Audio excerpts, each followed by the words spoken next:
Welcome to the Clinical Podcast Series brought to you by the American Academy of Optometry Foundation.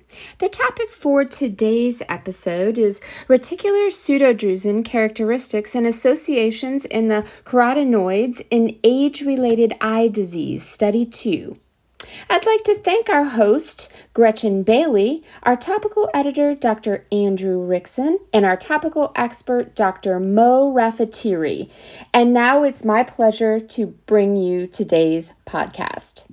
Hi, everyone. I'm Gretchyn Bailey, and I am a fellow of the American Academy of Optometry. I am joined by Mo Rafieetary, who's also a fellow of the Academy, and he is chair of the Retina Special Interest Group. He is also part of a retinal practice in Memphis. Hi, Mo. Thanks for talking with me. Hey, Gretchen. Thanks. Good to be here. So we're going to talk about this article, which is titled Reticular Pseudodrusen Characteristics and Associations in the Carotenoids and Age-Related Disease Study 2, or CARIDS 2, an ancillary study of the Women's Health Initiative. And the study is by Cleland and colleagues and appeared in the August 2021 issue of Ophthalmology Retina. So this cross-sectional multi-center study is called a natural history study. What does that mean? So basically, a natural history study is one that you look at a given finding or a disease over time to see what is the consequence of that condition.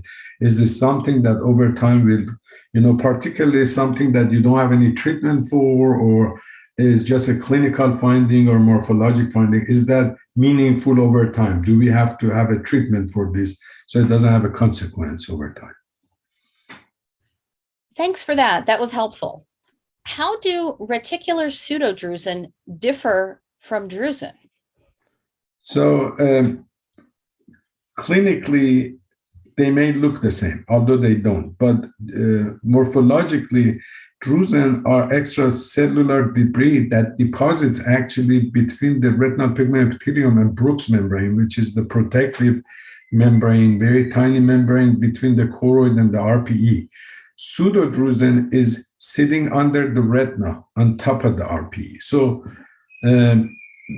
pathologically, these things have different connotations and different implications, and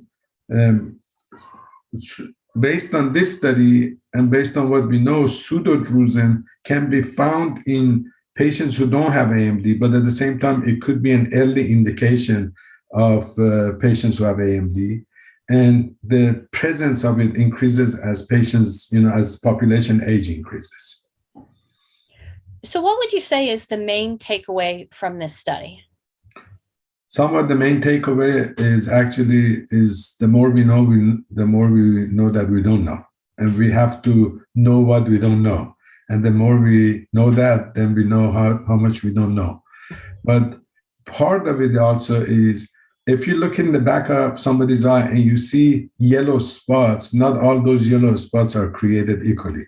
Some of them are more benign than others, and some of them are more malignant than others, So by doing multimodal imaging, by doing OCT, by looking at fundus autofluorescence, looking at IR photos, we have to recognize the difference between these lesions and again, recognize their implications over time. Well, Mo, thanks very much. This was very helpful. I appreciate your expertise and insight and your time in talking with me. Thank you for having me, Gretchen. And a special thanks to CooperVision for their educational grant to make it all happen.